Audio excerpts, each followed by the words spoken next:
ኬቪን ዲ ብሩይነ ወደ ናፖሊ ለማቅናት ከጫፍ ደርሷል ተብሏል። ይህ ዝውውር በ48 ሰዓት ውስጥ የመጠናቀቅ እድል እንዳለውም ማቴዎ ሞሬቶ ዘግቧል።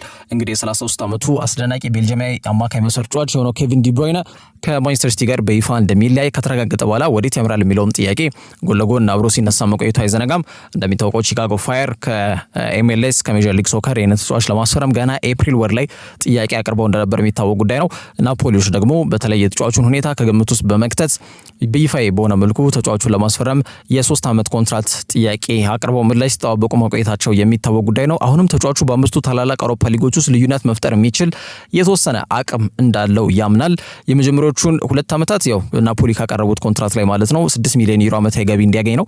ሶስተኛው ዓመት ላይ ግን ያው እድሜው ይሄዳል 36 ዓመቱ ነው የሚሆነው በዛ ሰዓት። ስለዚህ 5 ሚሊዮን ዩሮ የሚያገኝበት መንገድ በመዘርጋት ቡድኑ እንደ ዲ ብሩይነ አይነት አቅም ያላቸውን ተጫዋቾች የግሉ ለማድረግ ልምድና አቅምን አጣምሮ የያዙ ተጫዋቾችን ከወጣቶች ጋር በመቀላቀል ለቀጣይ ዓመትም ስብስባቸውን በዛ ደረጃ ዝግጁ አድርጎ ለመገኘት ጥያቄ አቅርቧል ተብሏል። ስታኒስላቭ ሎቦትካን ይጠቀሳል። ስኮት ማክቶሚኔ ኤምቪፒ ነው። የጣሊያን ሴሪያ የዓመቱ ምርጥ ተጫዋች ነው። ዩናይትድ የሚቆጩበት ተጫዋችን ጨምሮ ማለት ነው። አሁን በአማካይ መስመር ላይ ቢሊ ጊልመር ማለ ፊሊፕ ቤሊንግ አለ። አሁን ደግሞ ኬቪን ዲ ብሩይነ ክለቡን ከተቀላቀለ ምን ያክል የአማካይ መስመራቸው ክፉኛ ሊጠናከር እንደሚችል መገንዘብ ማየት መረዳት ይቻላል። ከደቡብ ጣሊያኑ ተወካይ ቡድን ናፖሊ ጋር በተያያዘ ማለት ነው። ዲ ብሩይነ ላይ ፍላጎት እንዳላቸው የክለቡ ፕሬዚዳንት ኦርሌን ዲ ሎሬንትስም አልደበቁም። ቤልጂየም ኮከብ በተለይ ክለቡ ጌንት የጀመረው የእግር ኳስ ሕይወቱ በቼልሲ ከዛም ወደ ወልፍስበርግ ተመልሶ አቅንቶ በድጋሚ ወደ ማንቸስተር ሲቲ የተቀላቀለበት አጋጣሚ እንዳለ ይታወቃልና የጀርመንን የቤልጂየምን የእንግሊዝን እግር ኳስን ተጫውቶ አልፏል። ዲ ብሩይነ አሁን የጣሊያን እግር ኳስን ለመጫወት ከጫፍ ደርሷል። ወኪሎቹ የወረቀት ስራዎችና ተያያዥነት ያላቸውን ጉዳዮች ለማጠናቀቅም ኔፕልስ ከትሟል ተብሏል። ዲ ብሩይነ ወልፍስበርግን ለቆ ሲቲን ከተቀላቀለ በኋላ ወደ ከ285 በላይ ጨዋታዎች ላይ ተሰልፎ ተጫውቷል። 70 ጎሎችን አስቆጥሯል። 118 ኳሶችን አመቻችቶ ማቀበል የቻለ ተጫዋች ነው። ሪያን ጊግስ እንግዲህ በመከተል በዚህ ባለፉት 3 አስርት ዓመታት በእንግሊዝ ፕሪሚየር ሊግ ማለት ነው በርካታ በፕሪሚየር ሊጉ ማለት ነው ጎል የሚሆኑ ኳሶችን አመቻችቶ ያቀበለ ተጫዋች አድርጓል። ከሪያን ጊግስ በመከተል ማለት ነው። ተጫዋቹ ያለውን አቅም አመላካሽ ነጥብ ነው። ባለፉት 10 ዓመታት ሲቲ ያሳኩትን ስኬት ያለ ዲ ብሩይነ እውን ይሆናል የሚለው በጣም አሻሚ ጥያቄ ይሆናል። ስኩዴቶን ለአራተኛ ጊዜ ከሰሞኑን ማሳካታቸውን ያረጋገጡት ናፖሊዎች አሁንም በጣሊያን ሴሪያ በመጪዎቹ ጊዜያቶች ላይ ጠንካራ ተፎካካሪ ሆነው የመቅረብ ፍላጎት እቅዱ አላቸው። በዛ ሂደት ደግሞ ስብስባቸው ማጠናከር ይጠበቅባቸዋል። ስኩዴቶን ማሳካታቸው፣ ወደ አውሮፓ ሻምፒየንስ ሊግ ማለፋቸው ይሄ ሁሉ በእግር ኳሳዊ በሆነ መንገድ በተለይ በዝውውር መስኮት በንቃት እንዲሳተፉ ሊያስችል ጥሩ ገቢ ያስገኝላቸዋል ናፖሊዎች ማለት ነው። ያ ደግሞ በዝውውር መስኮቱ ላይ በስፋት ተንቀሳቅሰው ስብስባቸውን ያጠናክሩበታል ተብሎ ይገመታል። እንግዲህ በቀጣይ በብሔራዊ ቡድን ደረጃ በደንብ የሚተዋወቁት ዲ ብሩይነ እና ሮሜሉ ሉካኩ በድጋሚ እንግዲህ በዲዬጎ አርማንዶ ማራዶና ስቴዲየም በክለብ ደረጃ ሊጣመሩ የሚችሉበት እድል ሰፊ ስለመሆኑም እየተገለጸ ይገኛል። ከዛ ውጪ አልሂላሎች ለብሩኖ ፈርናንዴዝ የዝውውር ጥያቄያቸው 72 ሰዓት ብቻ ነው የሚቆየው ሲሉ እንግዲህ ያሳውቀዋል። በዚህ 72 ሰዓት ጊዜ ውስጥ ተጫዋቹ ምላሽ እንዲሰጥ ጥያቄ ነው ያቀረቡት። ከ72 ሰዓት በኋላ ግን ምንም ምላሽ ካላገኙ ጥያቄያቸው እንደሚያነሱ ነው እየተገለጸ የሚገኘው። ቲቢአር ፉትቦል እንደዘገበው ከሆነ ለተጫዋቹ በሳምንት 1 ሚሊዮን ዩሮ ማለትም 860 ሺህ ፓውንድ፣ አንዳንዶች እዛ ደረጃ አይደርስም ወደ 700 ሺህ ፓውንድ ገደማ ነው ይላሉ። ግን ዞሮ 700ም ሆነ 800 ሺህ ፓውንድም ሆነ ገንዘቡ ከፍተኛ መሆኑ ያስማማልና በጣም ከፍተኛ የሆነ ሳምንታዊ ገቢ የሚያገኝበትን መንገድ ዘርግተው የተጫዋቹን ለዝውውር ጥያቄ አቅርበዋል። ሆርጌ ሄሱስ እንግዲህ የሚሰለጥኑት አልሂላሎች አምና ሻምፒዮን ነበሩ። ዘንድሮ ደግሞ አሊቲያድን በመከተል ሁለተኛ ደረጃን ይዘው የሳውዲ ሊግን አጠናቀዋል። በቀጣይ ዓመት ደግሞ ስብስባቸውን በደንብ አጠናክረው የሳውዲ ፕሮፌሽናል ሊግን የማሳካት እቅድና ህልም ነው ያላቸው። እንደሚታወቀው ክለቡ ብራዚሊያን ኮከብ ኔይማር ጁኒየርን ሲያስፈርም በአንድ ድንጋይ ሁለት ወፍ መታለው ብሎ ነበረ። ከአቅሙ ጋር በተያያዘ ሜዳ ላይ የሚያሳያቸውን እንቅስቃሴዎች ከግምት ውስጥ በመክተት የማጥቃት እንቅስቃሴያቸውን ይመራል በሚል እምነት ነበረ ተጫዋቹን ያስፈርሙት። ሁለተኛው ጉዳይ ደግሞ ከሜዳ ውጪ ክለቡ ተጫዋቹ ካለው ድንበር ተሻጋሪ ተጽዕኖ ፈጣሪነት ጋር በተያያዘ የሳውዲ እግር ኳስ ላይ በልዩነት ደግሞ ክለቡ አልሂላል ላይም ትልቅ አስተዋጽኦ ያበረክታል የሚል እምነት ስለነበራቸው ነበረ ኔይማር ጁኒየርን በጣም ከፍተኛ ሂሳብ አውጥተው የሳውዲ ፕሮፌሽናል ሊግ ከፍተኛ ሪከርድ ወደ 92 ሚሊዮን ፓውንድ ገደማ ወጪ አድርገው ነው ተጫዋቹን ከፓሪስ ሰን ጀርሜን ያስፈረሙትና ኢንሴንቲቭ ደግሞ በአጠቃላይ ይሄ ለተጫዋቹ ጥቅም የሚከፍሉት ሳምንታዊ ክፍያ በጣም የተጋነነ ነበረ። ኔይማር ጁኒየር ግን ነገሮች እንዳሰቡት አይደለም የሄዱት። ተጫዋቹ 7 ጊዜ ብቻ ነው በአልሂላል ማሊያ የተመለከት ነው። በጣም በርካታውን ጊዜ በጉዳት ያሳለፈ ተጫዋች ነውና በአሳለፍነው ጥር ወር ደግሞ ክለቡ ለቆ በይፋ የቀድሞ ወይም ደግሞ የእግር ኳስን የጀመረበትን ክለቡን ሳንቶስን መቀላቀሉ የሚታወቅ ጉዳይ ነው። ታዲያ በኔኔ ያልታሰበው ዓላማ በብሩኖ ሊሳካ እንደሚችል አምኗል አልሂላሎች። ከዛ ጋር በተያያዘ ፖርቹጋሊያን ኮከብ እንግዲህ ለማስፈረም ፍላጎት አሳይተዋል። ለዚህም ለተጫዋቹ 100 ሚሊዮን ፓውንድ የዝውውር ጥያቄ አቅርበው ነው ምላሽ እየጠበቁ የሚገኙት። በነገራችን ላይ ኳላላምፑር ነው የሚገኘው ዩናይትድ ስብስብ ከኤዥያን ኦል ስታርስ ጋር በዛሬው ዕለት ጨዋታቸውን ያደርጋሉ።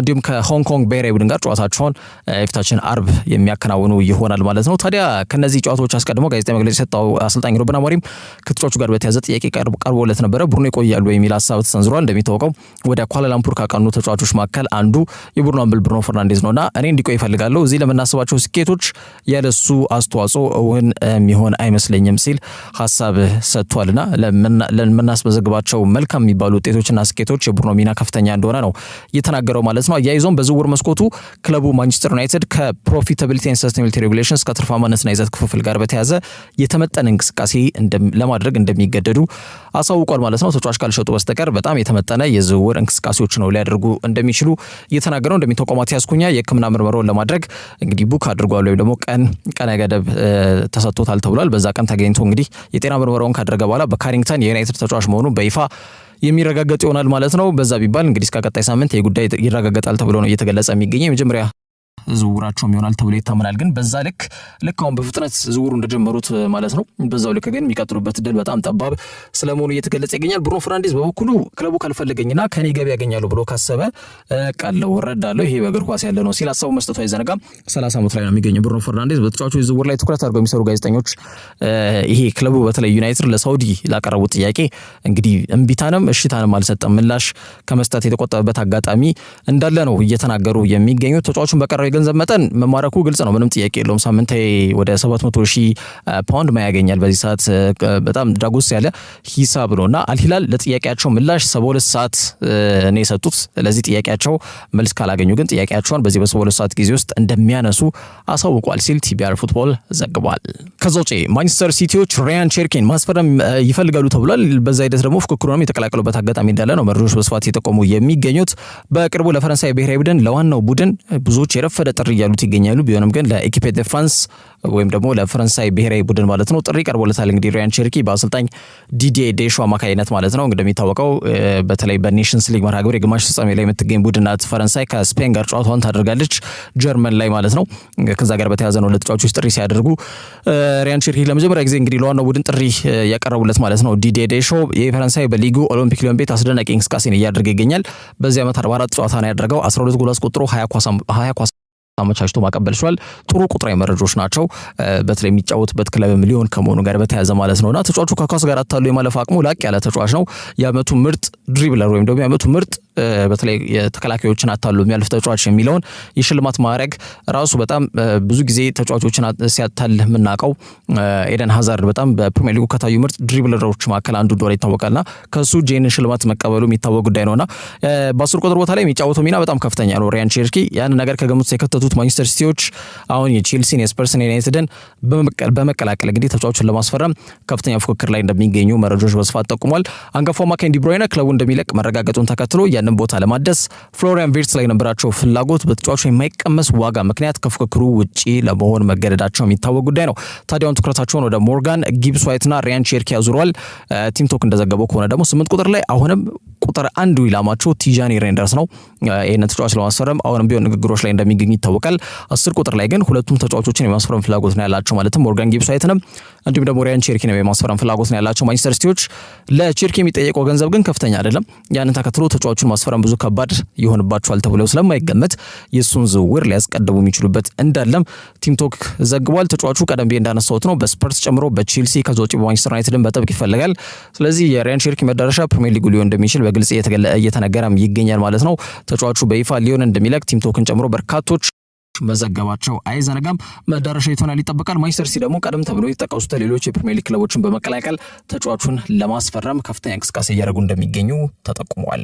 ከዛ ውጪ ቨርጂል ቫን ዳይክ በሊቨርፑል የዋንጫ ክብረ በዓል ላይ የመኪና አደጋ የደረሰባቸው የሊቨርፑል ደጋፊዎችን በጣም በዚህ ዜና እጅጉን ማዘኑና በቶሎ ወደ ጤንነት እንዲመለሱ መልካም ምኞቱን በማህበራዊ ትስስር ገጹ ላይ አጋርቷል።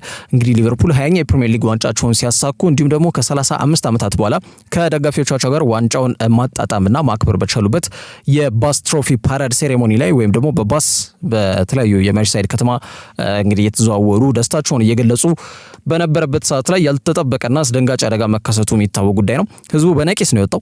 ታዲያ ደስታቸውን እየገለጹ በነበረበት ሰዓት ላይ አንድ እንግዲህ 53 ዓመት ማንነቱ ያልተገለጸ እንግሊዛዊ ግለሰብ በፍጥነት የሚነዳው ፎርድ ጋላክሲ መኪና ህዝቡ ላይ አደጋ እንዳደረሰ የሚታወቅ ጉዳይ ነው። ወደ 50 የሚጠጉ ሊቨርፑላውያን በዚህ ሁኔታ ውስጥ ቀላልና ለከባድ ጉዳት ተዳርገዋል። ትልቁ ጥያቄ እንዴት ያ ሁሉ ሰው ወጥቶ ደስታውን እንደሚገልጽ ቀድሞ እየታወቀ የመርሲሳይድ ፖሊሶች እንዴት አልፎ ተሽከርካሪው መጓዝ ቻለ የሚለው ነው። ምክንያቱም ህዝብ በሚሰበሰብበት ጉዳዮች ባንድ የሚወሰኑ ነገሮች አይደሉም። የሊቨርፑል በተለይ የደስታ የፕሪሚየር ሊጉን 20ኛ የፕሪሚየር ሊግ ክብራቸውን አስመልክቶ በተለይ ከደጋፊዎቻቸው ጋር ደስታቸውን እንደሚገልጹ የታወቀው ገና አስቀድሞ ነው። ስለዚህ በህዝብ ደግሞ በሚሰበሰብበት ቦታ ሰላምን እንዲጠበቅ ማድረግና ጸጥታ እንዲሰፍን ማድረግ የጸጥታ ኃይሎች ኃላፊነትና ሚና ነውና የመርሲሳይድ ፖሊስ በዋናነት ተጠያቂ እንደሚሆኑ እየተገለጸ ይገኛል። መርጆች እንደሚጠቁሙት ከሆነ ይሄ በተጠርጣሪነት የተያዘው 53 ዓመት ግለሰብ አንድ የቤተሰቡ አባሉ የልብ ህመም ተነስቶባቸው በአፋጣኝ ወደ ሆስፒታል መሄድ ስለነበረባቸው ህይወታቸውን ለማትረፍ በሚደረግ ጥረት ላይ ጉዳቱን እንዳደረሰ ተናግሯል። እንግዲህ ጉዳት ከደረሰባቸው 50 የሊቨርፑል ደጋፊዎች ወጥተው በተለይ ደስታቸውን ሊገልጹ ከወጡ ደጋፊዎች መካከል 11 ላይ ከባድ ጉዳት እንደደረሰ ነው ኤክስፕረስ የዘገበው።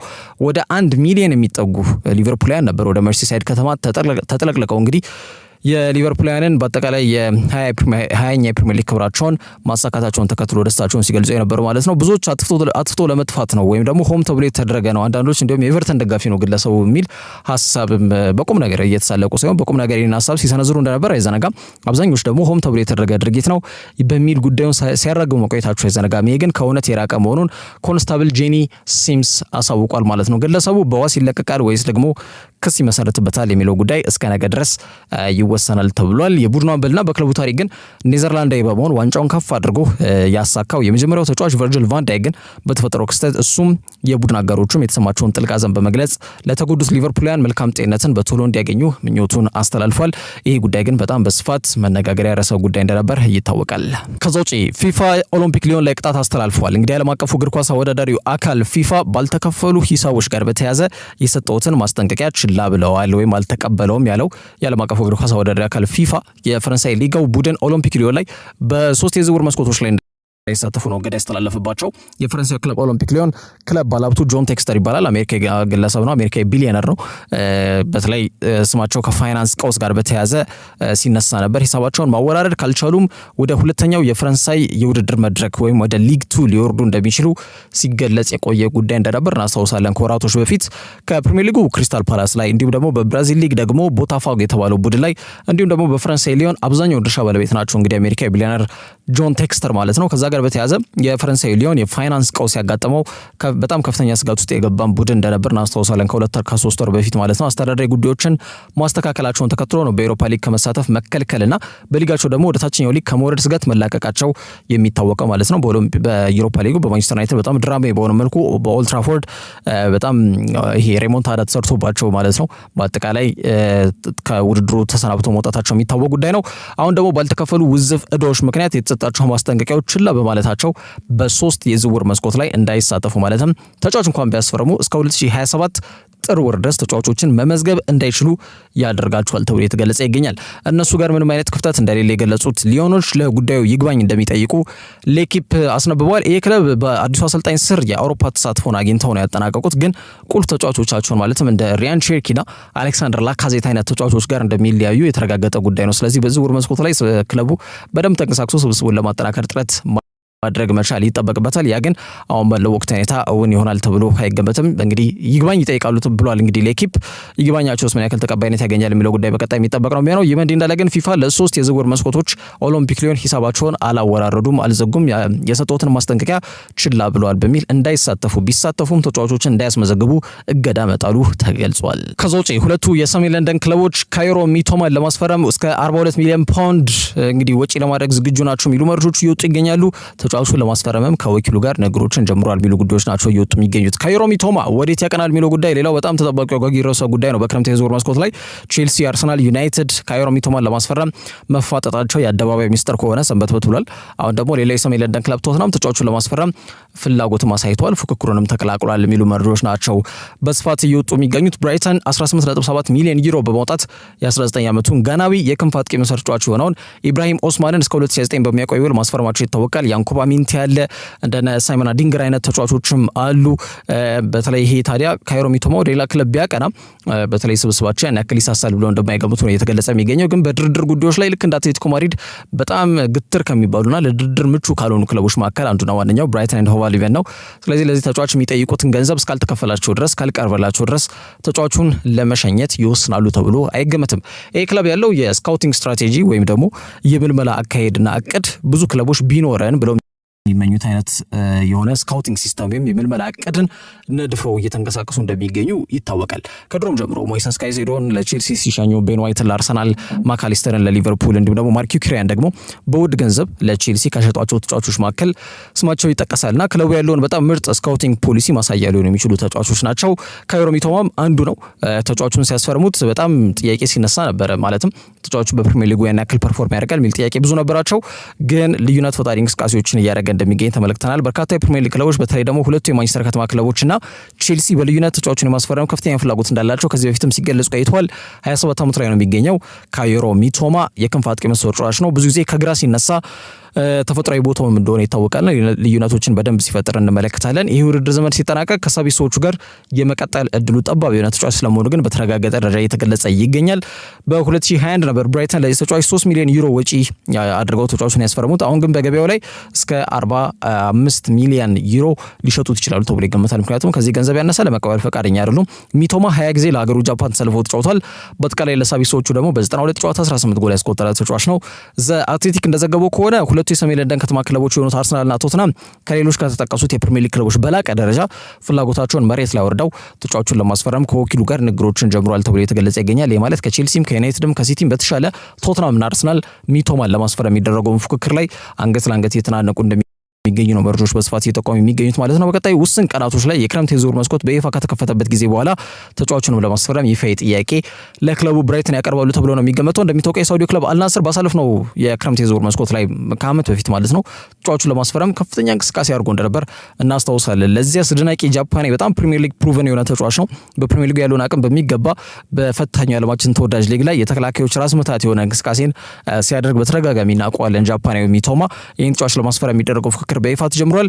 ከሰሞኑ ደግሞ ትኩረት የሚስብ ጉዳይ መሆኑ አያጠያይቅም። በመጨረሻ ማርከስ ራሽፈርድ የባርሴሎናን ዝውውር እንደሚፈልግና ለዚህ መጠነኛ መስዋዕትነት ለመክፈል ዝግጁ ስለመሆኑ የሚጠቁሙ መረጃዎች እየወጡ ይገኛሉ። ከማንቸስተር ዩናይትድ ወደ አስቶን ቪላ በውሰት ያመራው እንግሊዛዊ ክንፍ አጥቂ ተጫዋች የሆነው ማርከስ ራሽፈርድ በጣም ጥሩ የሚባል የውሰት ጊዜን በቪላ ፓርክ ሲያሳልፍ ቆይቷል። ኦሊ ዋትኪንስ ወደ ተቀያሪ ወንበር እንዲወርድ ራሱ አድርጎ የሻምፒየንስ ሊግ ቁልፍ የሚባሉ መርሃ ግብሮችን ሳይቀር በአሰልጣኝ ኡናይ ኤምሪ ቋሚ ተመራጭ በመሆን ተሳልፎ የተጫወተባቸው አጋጣሚዎች አሉ።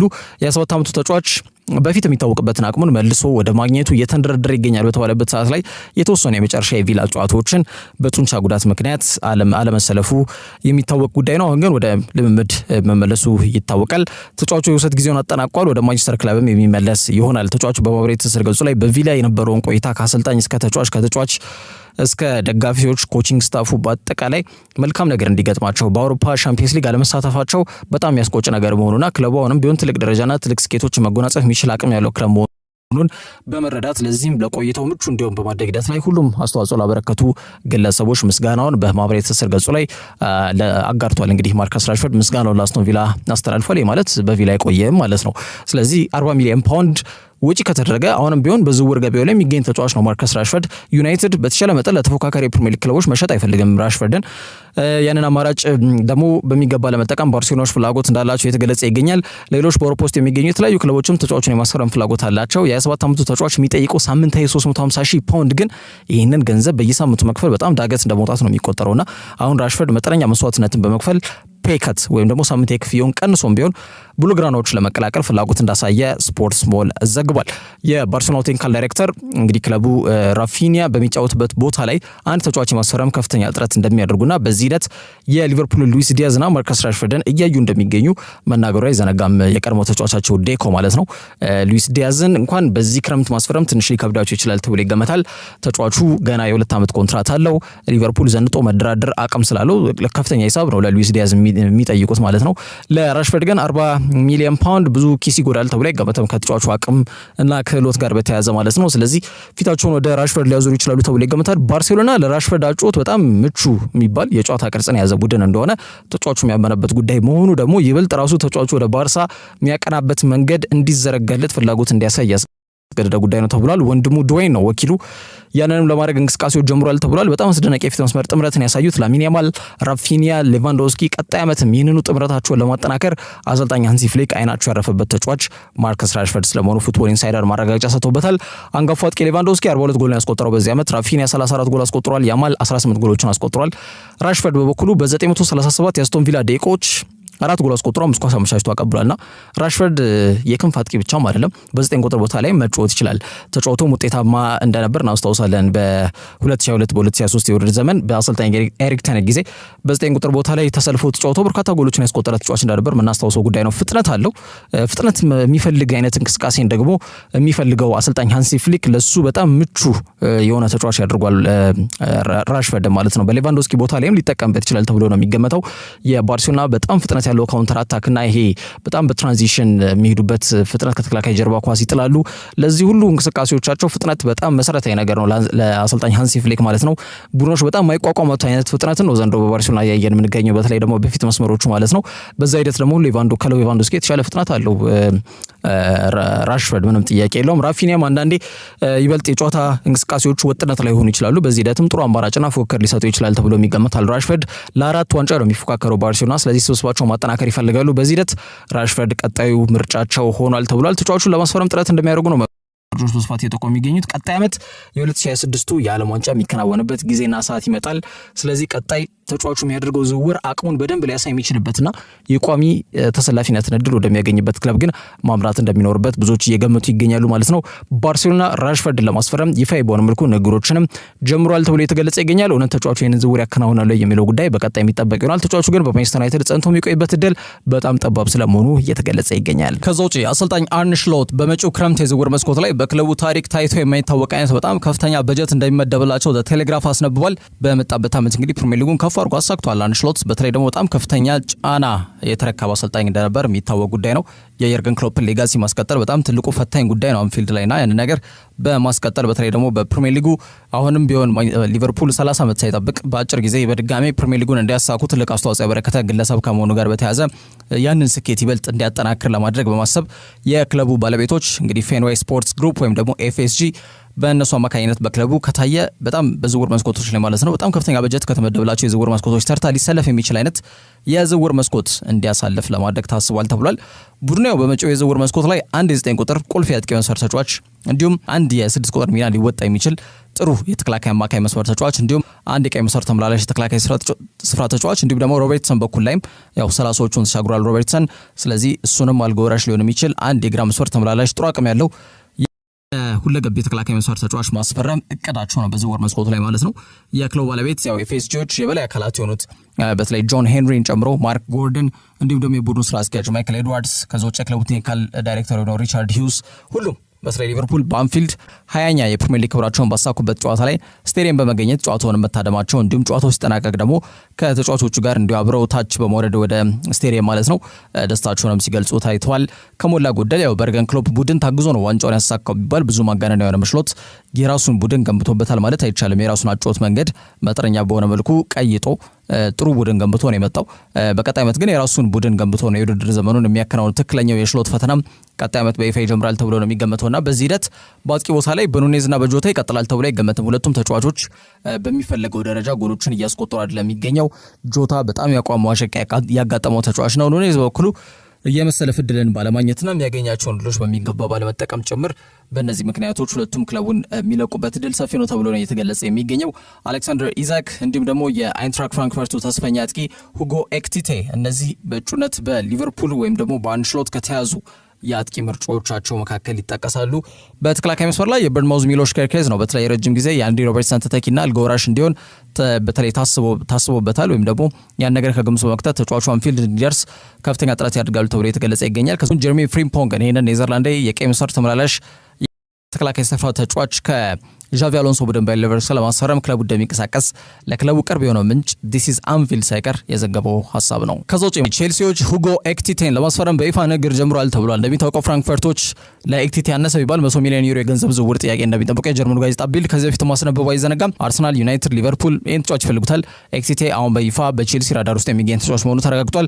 በመጪው ክረምት የዝውውር መስኮት ትኩረትና መነጋገሪያ ከሚሆኑ ርዕሰ ጉዳዮች መካከል አንዱ የዚህ ተጫዋች ጉዳይ ነው። 9 ቁጥር ጭራሽ አጥቂ በገበያው እየጠፋ ነው እየተባለ በሚገኝበት በዚህ ሰዓት ላይ የተገኘ በጣም ጥሩ ተስፈኛ እንዲሁም ደግሞ ጥሩ አቅም ክህሎት ባለቤት የሆነ ተስፈኛ አጥቂ ተጫዋች ነው።